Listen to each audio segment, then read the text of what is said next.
이사야 53장에서 이사야는 하나님께서 준비하신 종, 여호와의 종에 대해서 말씀하고 있습니다. 성경에서 하나님의 종이다, 여호와의 종이다라고 하면 천하거나 하찮은 사람을 지칭할 때 쓰는 표현이 아닙니다. 하나님의 종이다, 여호와의 종이다라고 제일 많이 언급된 사람은 모세입니다. 모세를 언급할 때에 모세는 나의 종이다, 내가 자랑하는 종이다, 내가 신뢰하는 종이다.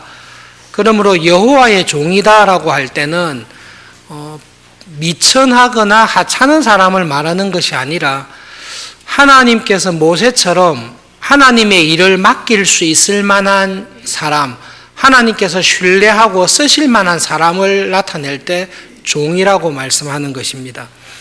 이사야의 예언을 통해 여호와의 종이 있다라고 할 때는 모세와 똑같이 다윗과 같이 그렇게 하나님께서 신뢰하고 쓸만한 한 사람을 준비했다라는 말씀입니다. 그런데 이사야가 예언하는 하나님께서 준비하신 종은 이때까지 하나님께서 불러서 쓰셨던 종들과 좀 다른 특징이 있다는 것을 말씀해 주고 있습니다. 첫 번째로 그 종은 비천한 신분에서 태어나서 사람들에게 저 사람이 하나님이 귀히 쓰는 종이다라는 인정을 받지 못하는 그런 종이었음을 말씀하고 있습니다. 그는 마른 땅에서 나온 뿌리 같았다. 고운 모양도 없고 풍채도 없고 우리가 흠모할 만한 아름다운 것이 없다. 얼굴이 못생겼다. 이 말이 아닙니다. 종을 보았는데 다윗과 같은 종을 보니까 왕으로서의 위엄과 영광이 있습니다. 여호와의 종인데 다윗을 봤을 때는 상당한 위엄과 영광을 가지고 있는 왕과 같은 분이구나. 모세를 봤을 때 민족의 지도자요, 하나님이 귀하게 쓰시는 탁월한 일꾼이구나. 이런 영광과 흠모할 만한 것이 있습니다. 그런데 이사야를 통해 하나님이 준비하신 종을 보니 왕과 같은 위엄도 없고 흠모하고 자랑할 만한 아름다운 것이 이 종에게는 별로 없습니다. 마른 땅에서 나왔습니다. 비옥한 땅이 아니라 마른 땅에서 나왔으니까 신분이나 그의 처지가 그렇게 존경할 만한 것이 없는 것입니다. 마른 땅이지만 백향목과 같이 아름다운 나무였다. 그러면 좋을 텐데 나오기도 비천한 마른 땅에서 나왔습니다마는 모양을 보니까 마른 땅에서 뿌리 나온 거 보면 아름답습니까? 그렇지 않습니다. 하나님께서 자기의 종으로 한 종을 세웠는데 외모로나 인간적으로나 세상적인 기준으로 볼 때는 존경하고 흠모하고 닮고 싶다 할 만한 것이 없는 한 종을 하나님께서 준비하셨습니다.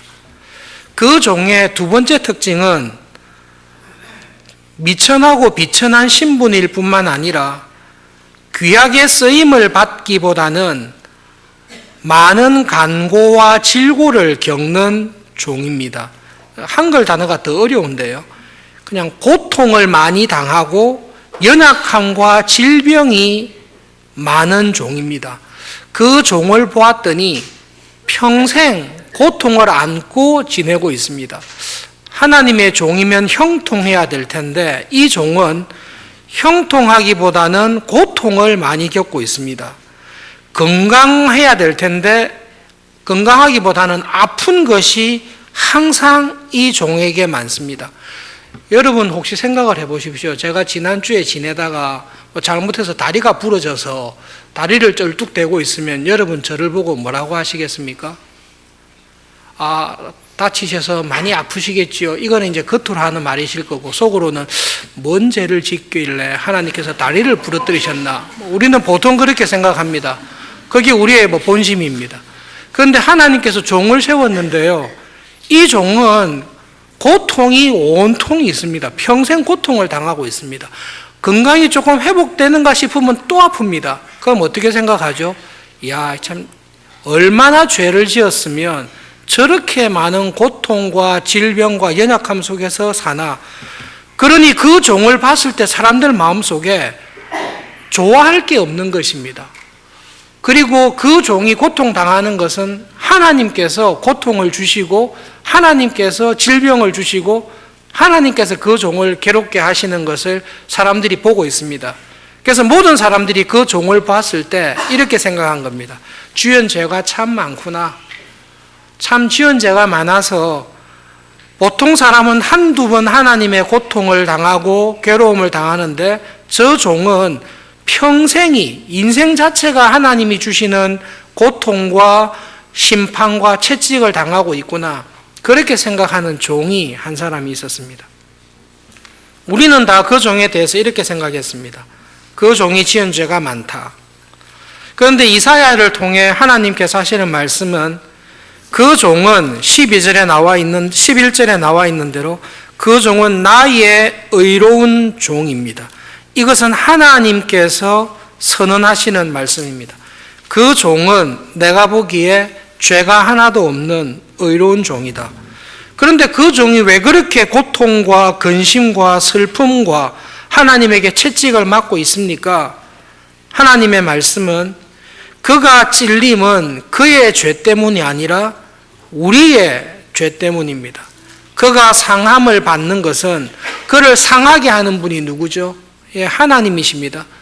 그를 찌르는 분도 하나님이시고 그를 상하게 하는 분도 하나님이신데 놀랍게도 그 종은 자기의 죄와 허물 때문에 하나님에게 찔리고 하나님께 매를 맞지 않습니다. 오히려 우리의 죄와 우리의 허물 때문에 그 종이 하나님에게 매를 맞고 있습니다. 그가 징계를 하나님께 받았는데 그가 징계를 받는 결과 우리가 하나님과 화평하게 됩니다. 채찍을 하나님께 맞고 있는데 병에서 낫는 사람은 우리가 낫고 있습니다. 하나님께서 그 종을 이야기하면서 이 종은 많은 하나님의 징계와 채찍과 찔림을 받고 있는데 종의 죄로 말미암아 고통당하는 것이 아니라 우리의 죄로 말미암아 고통당하고 있다라고 말씀하시는 겁니다. 이사야가 이야기하고 있는, 이사야는 지금 놀라운 장면을 보고 있습니다. 이사야는 지금 하나님과 하나님께서 준비하신 종을 보고 있는데 지금 하나님께서 굉장히 이상한 일을 하고 계십니다. 이렇게 제가 시비를 걸 사람은 목사님들밖에 없기 때문에 조재필 목사님을 예를 들어서 하나님께서 조재필 목사님을 봤습니다. 아무리 거룩하고 열심히 살아도 하나님 보시기에 죄와 허물이 항상 있습니다. 지난주 월요일날 뭐 했냐?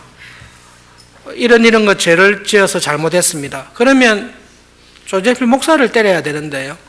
제가 하나님 앞에서 이걸 잘못했습니다라고 이야기하니까 하나님께서 자기가 준비한 의로운 종을 보고 그 종을 때려버리는 겁니다.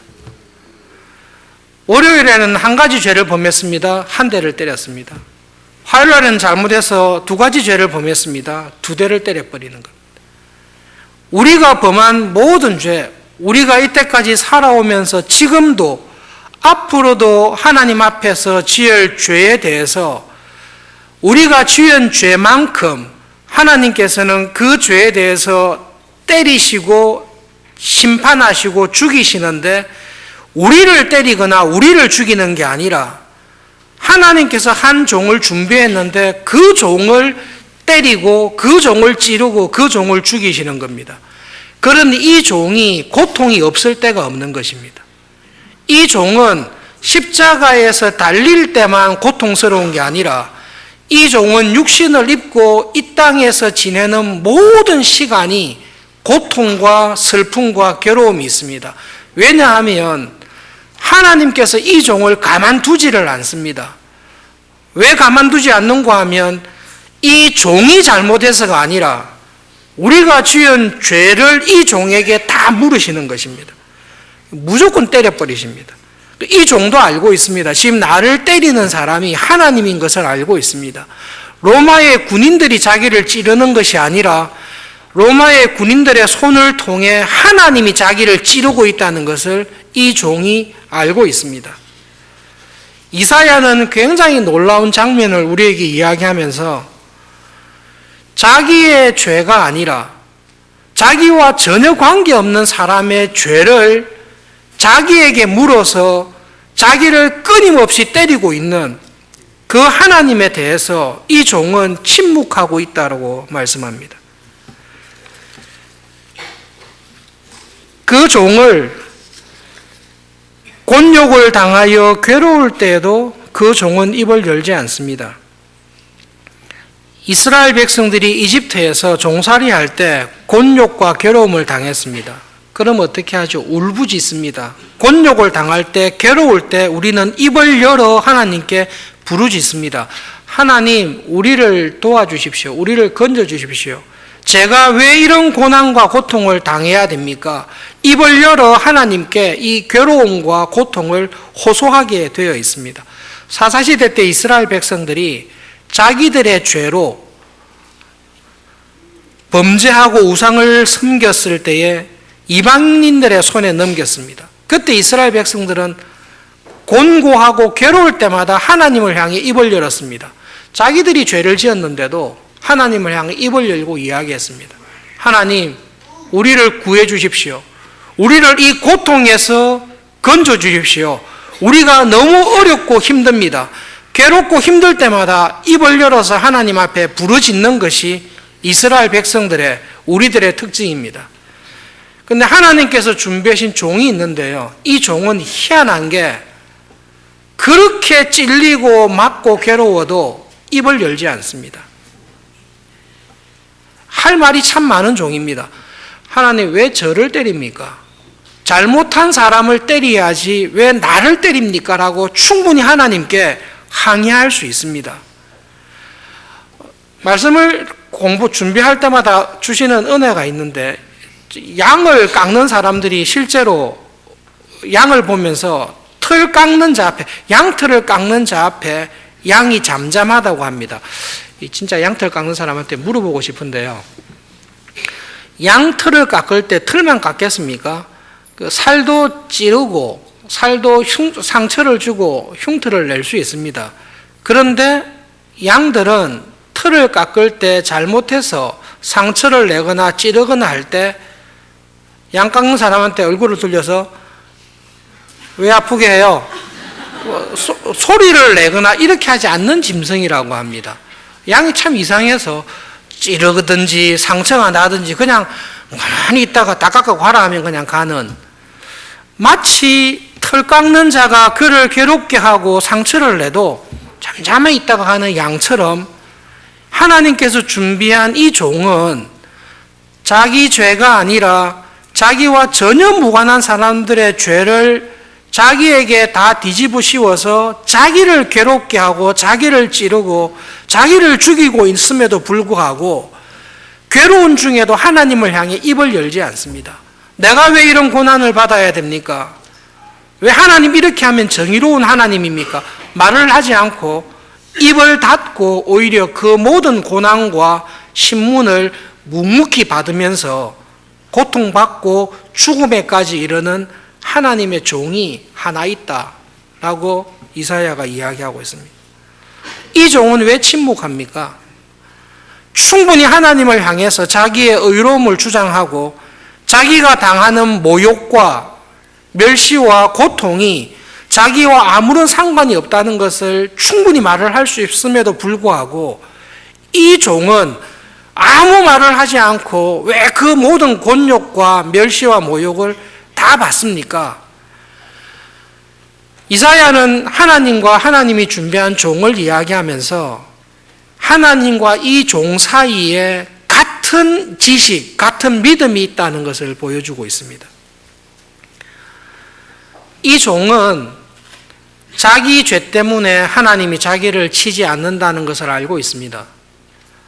지금 자기를 치는 분은 하나님이신데 하나님께서는 다른 사람의 죄를, 우리의 모든 죄를 자기에게 다 뒤집어 씌워서 자기를 치고 있다는 것을 알고 있습니다. 그리고 이 종은 하나님께서 모든 사람의 죄를 자기에게 다 뒤집어서 자기를 유월절 어린 양처럼 완전히 죄로 인해서 죽이면 자기의 이 죽음으로 말미암아 구원을 얻을 많은 사람이 의롭게 될 것이라는 것을 알고 있습니다. 하나님께서 사람을 의롭게 하기 위해서는, 의롭다라고 칭하기 위해서는 죄를 제거해야 되는데, 이 죄를 짊어질 수 있는 의로운 사람은 하나님 보시기에 한 사람도 없습니다. 그래서 하나님께서 한 종을, 의로운 종을 준비했습니다. 이 종은 하나님 보시기에 죄가 하나도 없습니다. 그래서 이 종은 다른 사람의 죄를 다 뒤집어 쓸 수 있습니다.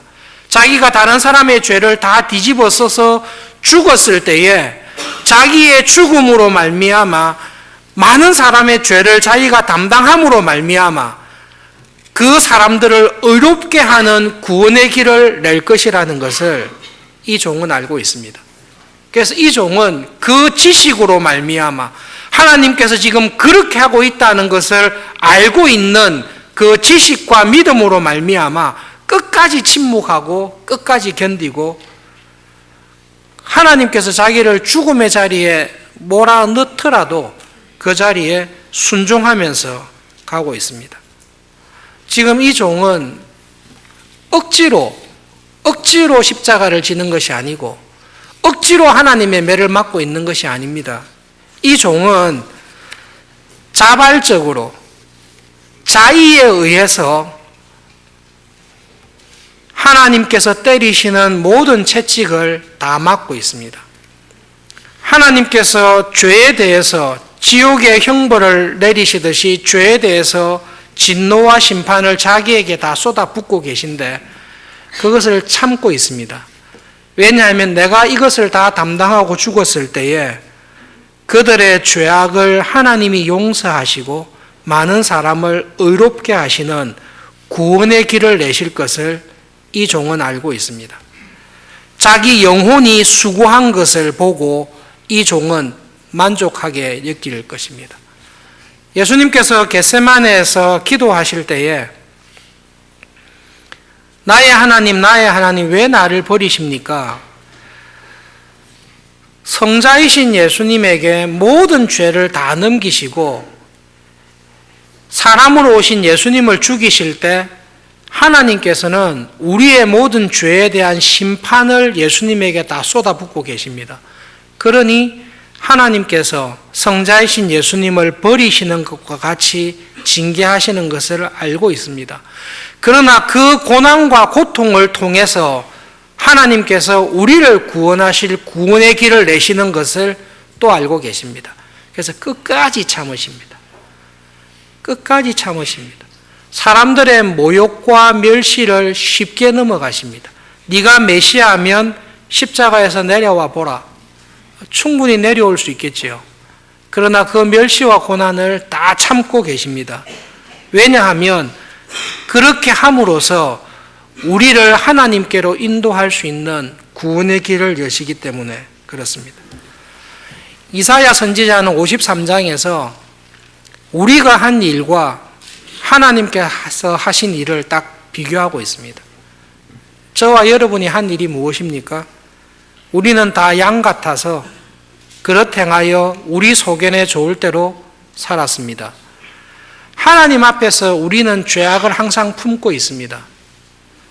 대표적인 죄가 무엇입니까? 아담과 하와의 범죄를 보시면 대표적인 죄는 하나님을 자기 삶의 주인으로 인정하지 않는 것입니다. 불행하게도 예수님을 믿지 아니하는 교인들, 예수님을 믿지 아니하는 사람들 가운데 교인들보다 천성이 착한 사람들이 있습니다.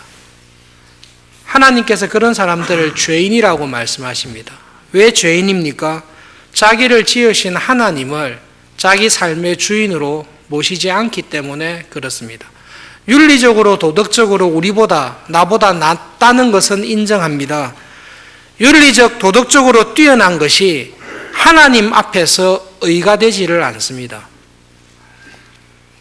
하나님께서 마지막 날 심판 때에 예수님을 통해 심판하실 때에 우리의 윤리적인 도덕적인 기준을 하나님의 기준을 대고 우리를 심판하실 때 하나님 앞에 의롭다라고 인정받을 수 있는 사람은 한 사람도 없습니다.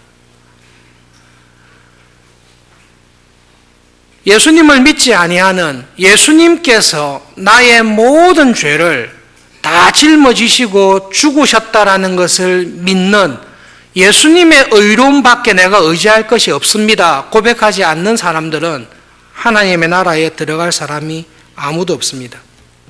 우리의 죄 가운데 대표적인 것은 사사시대의 이스라엘 백성들과 똑같습니다. 예배를 드리고 하나님을 믿고 산다고 하지만 결정적인 삶의 현장에서는 자기 소견에 좋을 대로 살아갑니다. 지난주에 우리 함께 하셨던 고 김엄정 권사님 장례식에 여러 권사님들께서 김엄정 권사님 평소에 참 즐겨하셨던 찬송가 두 곡을 말씀해 주셨습니다. 권사님께서 생전에 장례식 때 이 두 곡은 본인의 장례식 때 꼭 불러줬으면 좋겠다라고 말씀하신 곡입니다. 입관 때 불렀던 노래가 주는 나를 기르시는 목자요 나는 주님의 귀한 어린 양입니다. 구원의 은혜를 받은 사람은 나를 구원하신 분이 하나님이시고 구원이라는 것은 예수님을 내 삶의 중심에 모시고 그 목자이신 주님께서 가자 하는 곳으로 끊임없이 순종하며 따라가는 것이 구원이라는 것을 아는 것입니다. 주는 나를 기르시는 목자이십니다. 주님은, 목자이신 주님은 날마다 나를 인도하십니다. 주님의 양은 목자의 음성을 듣고 그 목자의 인도함을 따라 목자가 가자 하는 곳으로 가는 것입니다. 용서해라, 용서하는 것입니다. 사랑해라, 사랑하는 것입니다. 인내하고 그 자리에서 죽도록 죽는 한이 있어도 충성해라. 그러면 그 자리에서 목자이신 주님께서 나를 이 자리에 두시고 이 자리에서 죽는 한이 있어도 순종하라가 충성하라고 하셨으니 그 주님의 음성을 듣고 가는 것이 구원입니다. 발인 때 불렀던 찬송이 주일 예배 때 아마 우리가 가장 자주 불렀을 것입니다. 주와 같이 길 가는 것 즐거운 일 아닌가. 우리 주님 걸어가신 발자취를 밟겠네. 한 걸음 한 걸음 주 예수와 함께 날마다 날마다 우리는 걷겠네. 그것이 구원의 은혜입니다. 그런데 누구의 길을 따라가는 것입니까? 주님과 함께 가는 것입니다. 예수님께서 우리의 목자가 되셔서 우리의 길을, 걸음을 인도해 주십니다. 그 인도하시는 목자의 음성을 듣고 평생 그분의 음성을 듣는 자리에서 주님과 동행하며 살아가는 것이 하나님께서 우리에게 주신 구원의 은혜입니다. 이사야 53장에 나타난 복음과 구원이 무엇입니까? 여러분, 이사야 53장은 우리에게 하나님을 사랑해라, 헌신해라 이 말씀을 하고 있지 않습니다. 오히려 우리를 관중석에 딱 앉혀놓으시고 하나님과 하나님이 준비하신 종을 보여주십니다. 하나님께서 자기가 준비하신 종을 옆에 세우시고 우리의 죄를 보십니다. 내가 짓고 있는 모든 죄를 보십니다. 죄를 보실 때마다 자기가 준비하신 종을 때리십니다. 죽도록 때리십니다. 우리가 지은 죄를 하나님께서 모조리 다 가져가셔서 그 종에게 다 넘겼습니다. 그래서 여러분, 예수님을 믿는 우리에게 하나님께서 찾으실 만한 죄는 놀랍게도 하나도 없습니다. 하나님께서 저와 여러분을 살피실 때에 예수님에게로 옮기지 아니한 죄, 나에게 남겨둔 죄는 하나도 없습니다. 그 종이 죽을 때에 저와 여러분이 이 세상에 태어나 이 세상을 떠날 때까지 지은 모든 죄를 그 종이 다 가지고 가셨습니다. 우리가 하나님 앞에 섰을 때에 하나님께서 우리의 죄를 물으실 때에 우리가 자랑할 수 있는 게 무엇인가 하면 하나님께서 준비하신 그 종이 내가 지었던 죄를 가져가시되 나에게 먼지 하나의 죄도 남기지 않고 그 종이 다 가져갔습니다. 그리고 그 종이 죽음으로 내가 살았습니다. 그 종을 죽이심으로 나를 의롭다 하셨습니다. 그러므로 나는 그 종으로 말미암아 하나님 앞에서 의로운 자녀가 되었습니다. 그것이 우리가 할 수 있는 복음입니다. 그 복음과 그 구원의 은혜를 우리에게 주셨습니다. 구원의 은혜를 믿고 살아가실 때 여러분 이 한 가지를 꼭 기억하시면 좋겠습니다. 내가 하나님을 위해서 얼마나 충성된 일을 많이 해야 되는가? 선교사로, 목회자로, 직분자로 내가 교회를 위해 하나님의 나라와 뜻을 위해 얼마나 많은 일을 했는가? 그것이 하나님 앞에서 우리의 자랑이나 의가 되지 않는다는 것을 여러분 꼭 기억하시기를 바랍니다. 여러분 이거는 그냥 들어서 아시는 게 아니라 그냥 기도하시는 가운데 은혜로 깨달아지셔야 됩니다. 내가 했던 헌신과 봉사, 내 몸을, 내 재산을, 내 삶을, 내게 있는 모든 것을 복음과 하나님의 나라와 교회를 위해 다 썼습니다. 그것이 하나님께서 보시기에 의가 될 수 있습니까? 하나도 의가 되지 않는다는 것을 분명하게 기억하셔야 됩니다. 그러면 하나님께서 보시기에, 나를 보시기에 자랑할 만한 의가 무엇입니까? 내가 하나님 앞에서 하나님, 제가 의롭게 잘했지 않습니까? 라고 의로 자랑할 수 있는 게 무엇입니까?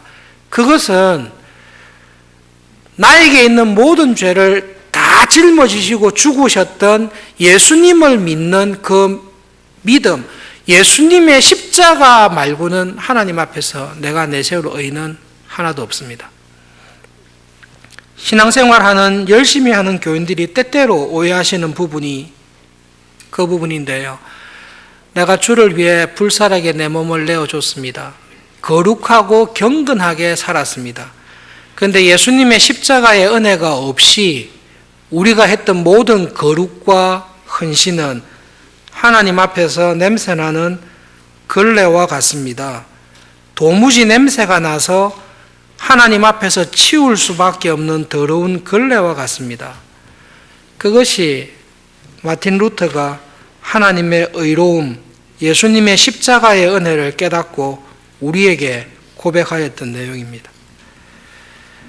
여러분 이 세상 살아가실 때 특별히 고난주간을 맞이해서 예수님의 고난과 죽으심을 생각할 때에 감동을 받고 은혜를 받고 헌신하기 위해서 애를 쓰지 마시고 하나님께서 나를 위해 하나님의 고난받는 종으로 오신 예수님께서 저와 여러분을 위해 어떤 사랑과 어떤 은혜를 보여주셨는지를 묵상하며 기억하고 깨달으실 수 있기를 바랍니다. 여러분 하나님의 사랑은 감동받기가 참 어렵습니다. 너무 크기 때문에 그렇습니다. 마이크 소리는 들릴 수 있습니다만은 지구가 돌아가는 소리가 분명히 있지요. 엄청난 속도로 돌고 있으니까 소리가 얼마나 크겠습니까? 우리 귀는 못 듣습니다. 소리가 없어서 못 듣는 것이 아니라 소리가 너무 커서 못 듣습니다. 하나님의 은혜와 사랑은 너무나 크기 때문에 우리가 안다라고 하는데 실제로는 모르고 있을 때가 참으로 많이 있습니다. 하나님의 은혜와 사랑을 정말로 아시는 분이라면 이 세상을 믿음으로 열심히 교회를 위해 복음을 위해 살고 난 다음에 하나님 앞에 서게 되었을 때 하나님 제가 착하고 충성된 종으로 죽기까지 충성했으니 잘했지요. 그런 말을 도무지 하지 못할 것입니다. 하나님의 은혜와 사랑을 정말로 아는 구원의 비밀을 아는 신자라면 하나님 제가 주를 위해 모든 것을 다 드리고 모든 것을 다 희생하고 주님을 따랐지만 하나님께서 십자가에서 보여주신 그 사랑과 비교해 볼 때에 제가 하나님을 사랑한 것은 정말로 아무것도 아닙니다. 정말로 아무것도 아닙니다. 십자가의 그 사랑이 그 사랑 앞에 저는 몸둘 바를 아무런 할 말이 없습니다. 입이 1000개가 있어도 그 사랑을 생각할 때 아무 할 말이 없습니다. 제가 저의 생명이 1000개, 10,000개가 있어도 그것을 다 주께 드린다 할지라도 그 십자가의 사랑에 제가 만문질, 천문질 갚을 수 없다는 것을 압니다. 하나님 그 사랑으로 저를 사랑해 주신 것 너무 감사합니다. 그것이 복음입니다. 그런 점에서 복음은 너무 간단합니다. 죽어가는 이스라엘 백성에게 모세가 놋뱀을 만들어서 장대 높이 위에 달았습니다. 그리고 이야기했습니다. 불뱀에 물려 죽는 사람들은 장대 위에 달린 놋뱀을 봐라. 그러면 살리라. 놋뱀을 반 사람은 다 살았습니다. 뭐만 하면 되지요? 놋뱀을 바라보기만 하면 됩니다. 하나님 앞에서 죄와 허물로 죽었던 우리를 위해 예수님께서 하나님의 종으로 십자가 위에 달리셨습니다. 하나님께서 말씀하십니다. 이 종은 의로운 종이다. 자기 죄로 죽는 종이 아니라 저와 여러분의 죄를 다 대신 짊어지고 내가 너희들의 죄를 이 종에게 다 넘겨서 이 종을 죽인다. 이 종이 죽는 것은 너희들의 죄 때문에 죽는 것이다. 너희들이 그것을 믿느냐? 믿는 자에게 내게 구원의 은혜를 주겠다. 놋뱀을 든 것처럼 그냥 예수님을 십자가에 들어 놓으신 것입니다. 그리고 우리에게 한마디 말씀을 하십니다. 이 예수님을 믿느냐? 이것이 복음인 줄을 믿느냐? 그 예수님을 바라볼 때에 예수님의 죽으심이 내 죄를 대신한 죽으심이요, 예수님의 부활하심이 나를 살리기 위한 부활하심을 믿는 자에게, 너무도 신기하게 그것이 믿어지는 자에게, 그 믿음대로 사는 자에게 하나님께서 구원의 은혜를 주시기로 작정하셨고 그 구원의 은혜에 저와 여러분이 들어가 있습니다. 고난주간을 기억하면서 십자가에서 쏟아주신 고난받는 여호와의 종으로 오신 예수님께서 보여주신 사랑을 마음에 새기면서 그 은혜에 감사하며 살아가는 하루하루가 되기를 바랍니다. 말씀을 기억하면서 기도하겠습니다. 하나님, 여호와의 고난받는 종으로 예수님을 보내신 것은 우리를 살리기 위하심임을 기억하며 감사합니다. 털 깎는 자 앞에 잠잠했던 양처럼 우리의 죄를 자기에게 물으시고 찌르시고 죽이시는 하나님의 심판을 묵묵히 받으셨듯이 그 은혜를 기억하면서 예수님의 뒤를 따라 살아가는 신자로 우리를 두신 자리에서 믿음으로 사는 한 주간 되게 해 주십시오. 기도하겠습니다.